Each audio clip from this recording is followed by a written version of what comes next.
Magandang gabi po sa inyong lahat, Good sa mga evening. pastor and leaders. Mga kapatid po, magandang gabi po sa inyong lahat. Purihin po ang Panginoon. Hallelujah. Sige po, tayo po muna ay manalangin para sa pag-umpisa po. Diyos Ama naming makapangyarihan sa lahat, anak mong Panginoon, ang Panginoong Heso Kristo, at sa banal na Espiritu, gabayan niyo ako, Panginoon, sa aking babahagi, sa aking mga karanasan, Panginoon, na naroroon ka lagi, kasama mo ako sa mga laban na yun, Panginoon. Lagi kang naroroon. Dahil ikaw yung aking kinakapitan, ikaw yung aking sinasandigan, ikaw yung aking laging tinatawagan, Panginoon. Maraming maraming salamat din, Panginoon, sa pagkakataon na ito na makaupo muli para maibahagi yung kabutihan mo na ginagawa sa akin, Panginoon, sa amin, sa amin lahat, Panginoon. Maraming ring salamat, Panginoon, sa paggabay mo sa akin sa araw-araw, Panginoon. Humihina man ang aking katawan, Panginoon.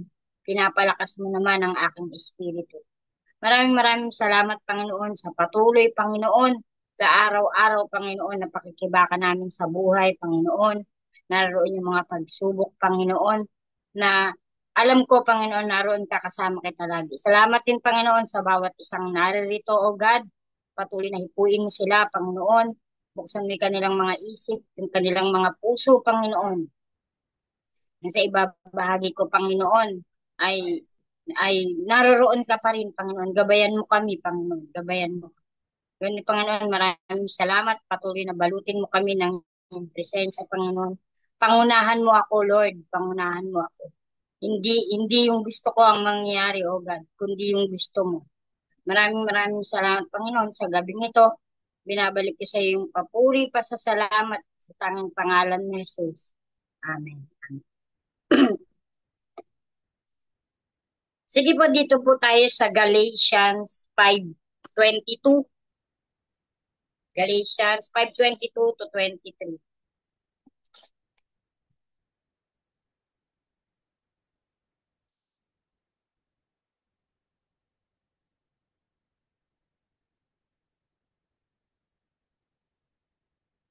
Galatians 5:22. Hindi ko makita. Subad.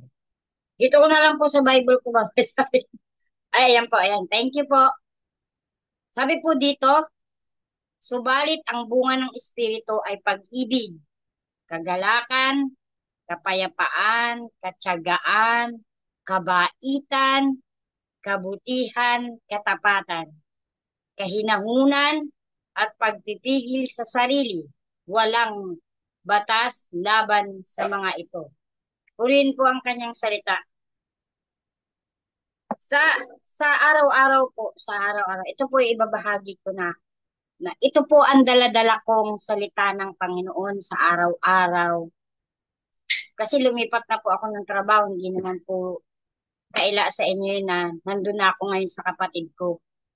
Na alam ko po na dinala na ako ng Panginoon doon kasi merong ipinapagawa ang Lord doon na parang hindi ko po maintindihan kasi minsan talagang minsan nakikipag-share siya sa akin about sa Bible kahit hindi niya po alam ang laman ng Bible.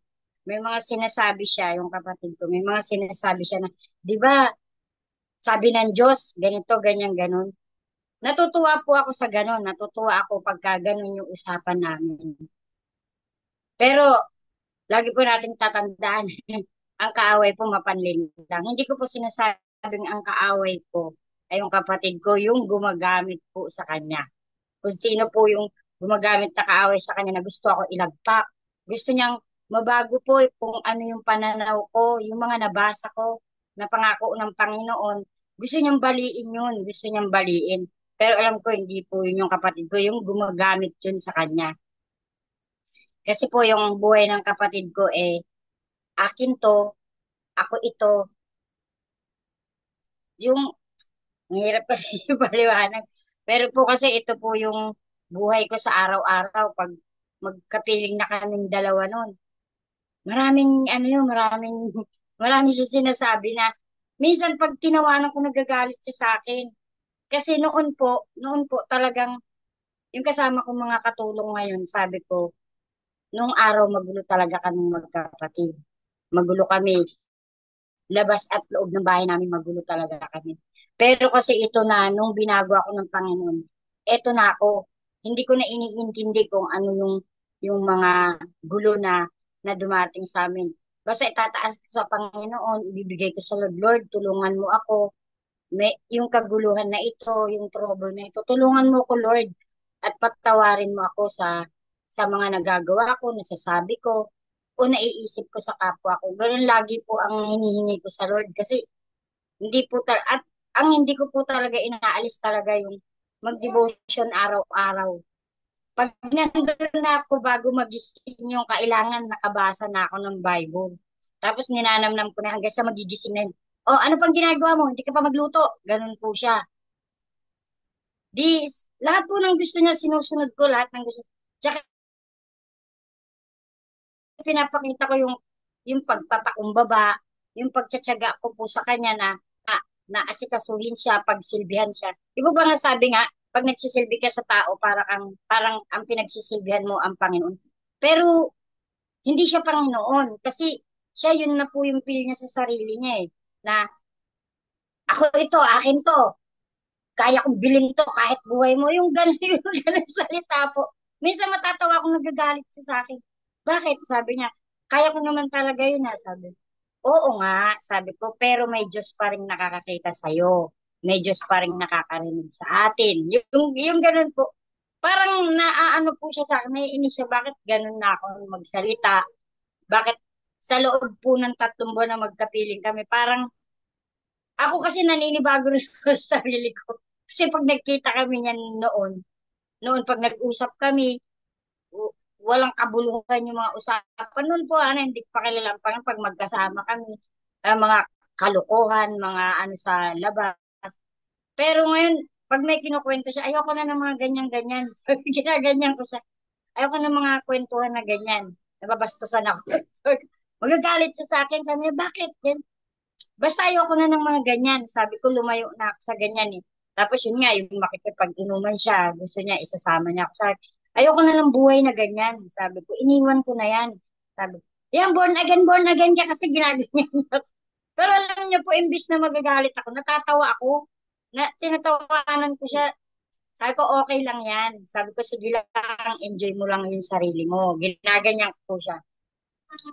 Tapos siguro sabi ko nga, hindi niya kayang hindi niya kayang pabagsakin yung isip ko. At saka yung pananaw ko, yung paniniwala ko sa Panginoon, hindi niya ako kayang pabagsakin. Alam niyo po ba may ginawa siya? Sinumbong ako dun sa kano ng puro kasinungalingan. Kahapon, siyempre sabi, di ba sabi mo Mama Tess, oh, ikaw ang speaker sa Stardal bukas. Tama, di ba? Masaya ako noon, very excited ako, noted po. Nung dumating yung kano, sabi niya, I wanna talk to you. You go get inside. Sabi ko, nagtaka ako, sabi ko, ano yun, bakit? Pumasok po ako sa loob ng bahay, nag-uusap kami ng dalawa. Aircon yung bahay nila, pero pinapawisan po kasi English ako na English. Sabi niya sa akin, sabi po nung kano, nagsusumbong yung ate mo sa akin. Sabi, na ano, sabi. Ini-stress mo daw siya na sobra. Ha? Sabi ko. Tapos tumawa ako. Tapos sabi niya, gusto mo daw siyang patayin. Ha? Sabi ko, hindi ko kayang gawin yan. Sabi ko. Tapos alam niyo po, pumapasok sa isip ko, sabi ko, siguro namamatay yung espiritong gumagamit dito. Natatalo siya. Sabi ko. Pero sabi ko, praise God. Yung isip ko po, nagpe-pray. Isip ko nagpe-pray. Tapos pinakakinggan ko yung kano. Sabi niya, ini-stress mo daw siya araw-araw, sabi. Okay, sabi ko. Tapos ah, sabi niya, pupunta ka lang daw dito sa bahay, sabi niya, kakain, matutulog. Sabi niya, wala ka daw ginagawa, nag-wifi ka. Ha?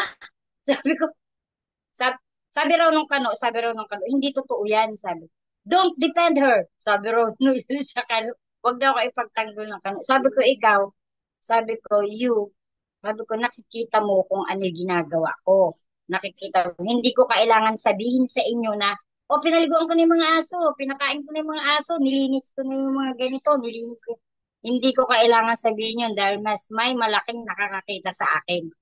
Sabi ko, hindi ko po kailangan sabihin yun sa inyo. Hindi ko kailangan ikwento ko ano yung ginagawa ko. Basta ang alam ko, pinagsisilbihan ko kayo at mahal ko kayo.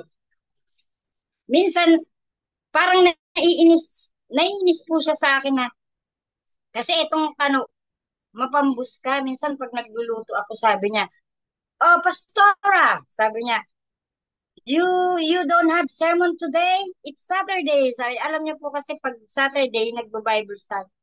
Tapos tatawa lang ako, tinitignan akong ate ko, Pastora ka? Hindi, itatawag lang niya akong Pastora. So, alam niyo po yung kahit ano pang binabato niya sa akin, binabato niya ako ng kasinungalingan, yung gumagawa siya ng salita.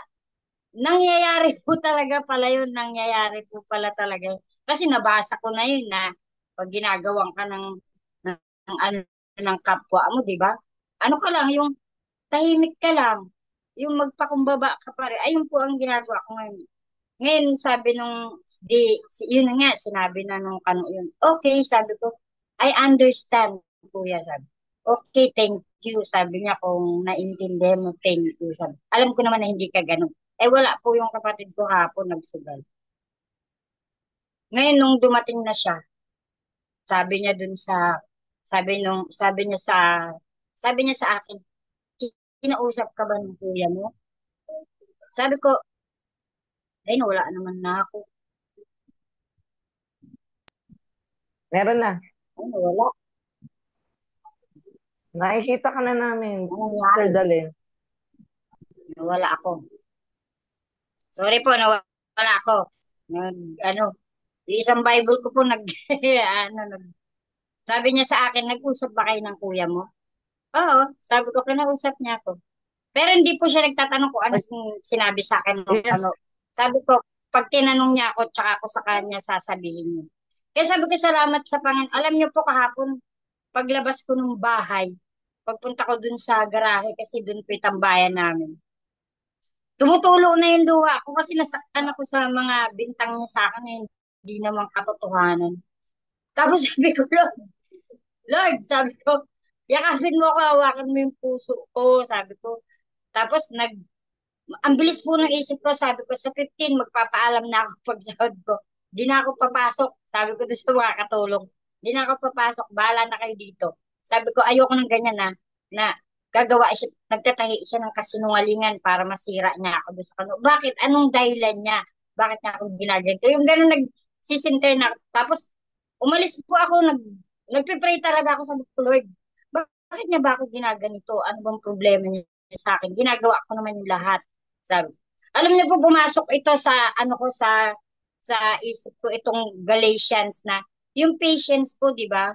Kailangan yung patience po natin laging ibibigay natin, lalo na yung ganyan, hindi nga niya kilala ang Lord eh.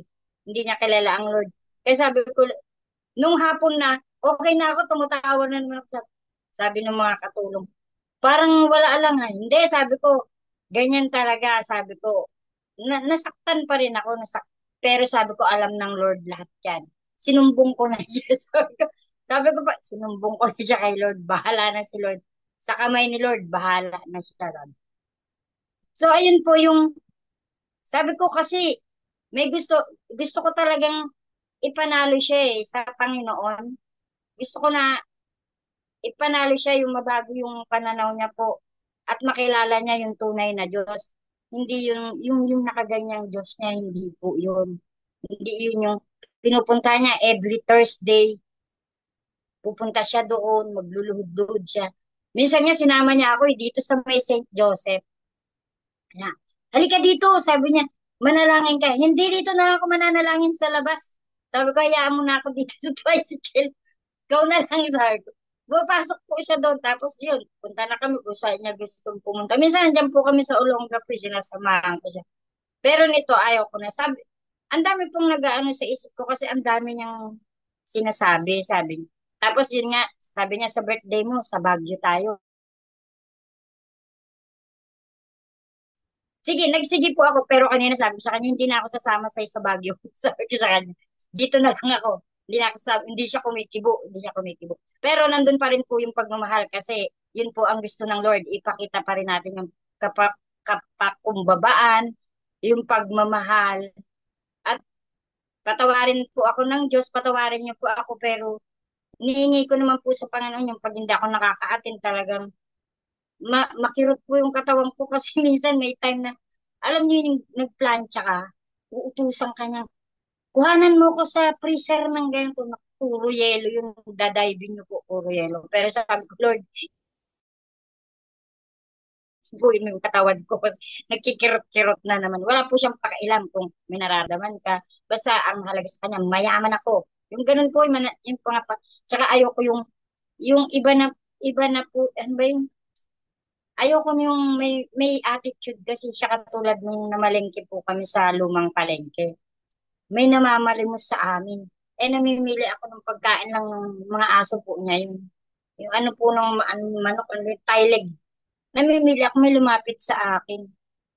Sabi ko, Lord, babaguhin mo siya sa way ng ng buhay niya na ito ng mga ate. Alam niyo po, tinabig niya yung namamalimos. Sabi niya, hindi ka ba makapaghintay? Sabi niya. Minura niya, sabi niya, hindi ka ba makapaghintay?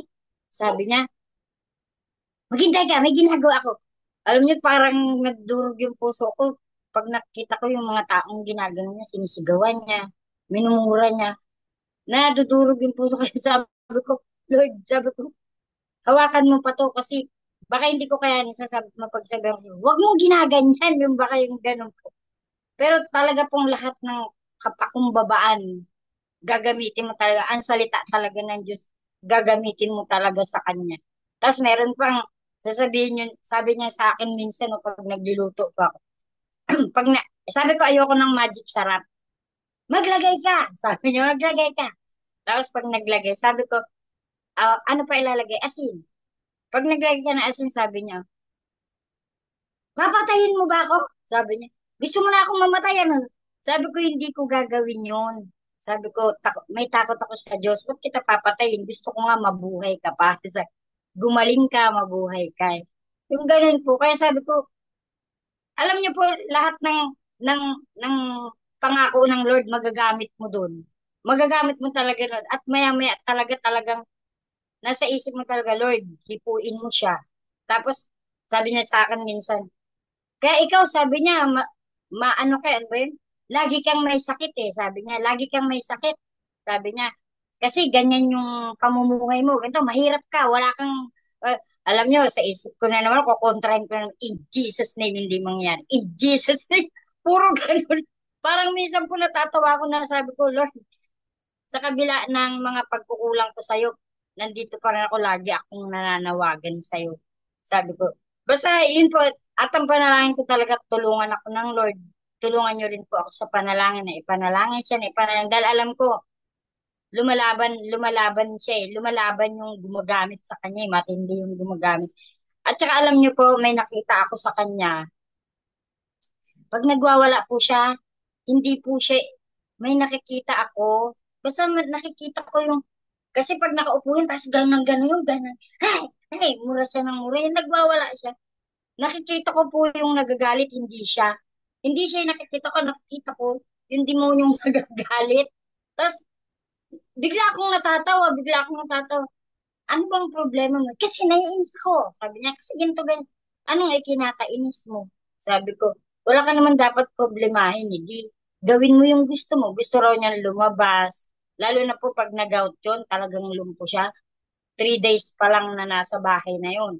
Talagang nagmumura na yun, nagwawala. Sabi ko, di pag gumaling ka, sabi ko, di lumarga ka.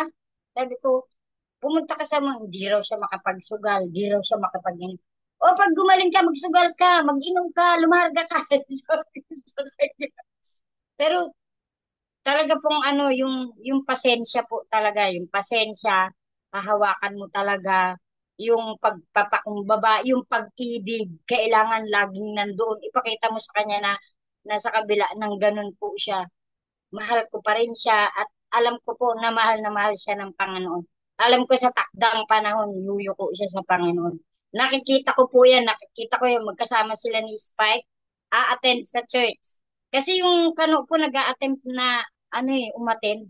Alam niyo, sabi niya sa akin, huwag mong yayayain ang kuya mo. Mapapahiya ka. Sabi niya sa akin. Ano, matatawa po kayo. Imbis na maiinis ka, di ba? Matatawa ka. Sabi, kaya sabi nila, bakit sa kabila ng ganun nakakatawa. Hindi ko rin alam eh. Sabi ko basta alam ko natatawa ako.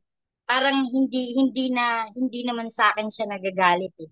Sabi ko, hindi siya nagagalit sa akin yun, nagtuturo sa akin yun, nagdidikta sa akin na mahalin ko siya, na magpakumbaba lang ako kahit ano pa sinasabi. Basta wag niya lang ako sasakta, wag niya ako pipitikin.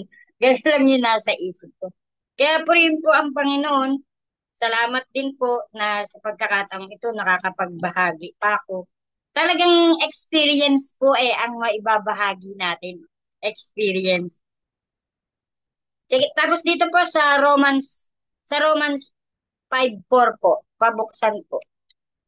Meron ko dito, dito na lang sana ako nagbabasa sa Bible. Romans 5:4. Sa Romans 5:4 po. Ayan po, sabi po, at ang pagtsatsaga ay nagbubunga ng katatagan, at ang katatagan naman ay nagbubunga ng pag-asa. Umaasa po talaga ako. Umaasa po ako, nagpapakatatag lang ako. Umaasa ako na gusto ko po talaga na na nakilala niya ang Panginoon. Gusto ko talaga kasi ewan ko po ba basta gusto ko yung nararamdaman ko, nararanasan ko. Gusto ko ito yung maramdaman niya. Ito yung maramdaman niya na kung paano manawagan sa Panginoon. Katulad po ng pinag-pray siya ni Pastor Mario. Ang akala ni Pastor Mario, hindi siya naririnig. Kasi doon lang kami sa labas, pero ipinasok ko, tinutok ko sa tenga niya, nakahiga talaga. Pinagpe-pray talaga siya ni Pastor Mario. Sabi niya, sino yan? Tatay-tatayan ko yun sa church. Pastor yan, pinagpe-pray ka, huwag ka maingay. So, nagpe-pray lang si Pastor Mario, naririnig niya, naririnig niya. Kaya sabi ko, Pastor Mario, naririnig niya yung panalangin. Ah, talaga, opo. Sabi, dadaloy na yan. Kaya purihin po ang Panginoon sa mga ginagawa niya sa amin. Alam ko na darating yung panahon, makikilala.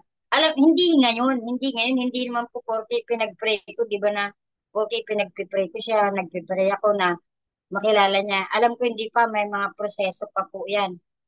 Mahaba-habang proseso pa, pero sa takdang panahon. Alam ko, tiyaga lang po talaga. Yung pagtsatsaga lang po talaga. Pagtsatsaga at katatagan po ang talagang kailangan kong gawin. Minsan po yun, naiiyak na lang din ako, kaya lang hindi ko pinapakita sa kanya kasi yun ang gusto niya eh. Yung umiyak ka. Gusto niya yung makita niyang umiiyak ka, naghihinagpis ka. Hindi ko po gagawin yun. Pero pag wala siya, nakatalikod ako, medyo naluluwa talaga ako na bakit ba niya ako ginaganito? Ginagawa ko naman yung ano. Kaya patuloy po na tulungan niyo akong ipanalangin ang kapatid ko na mabago siya, mabago yung pananaw niya. Tawagin siya ng Lord, dalawin siya sa panaginip, kausapin siya. Sige po, last na po. Dito po sa Isaiah 41:10, kasi ito yung talagang pinakapangako ng Panginoon.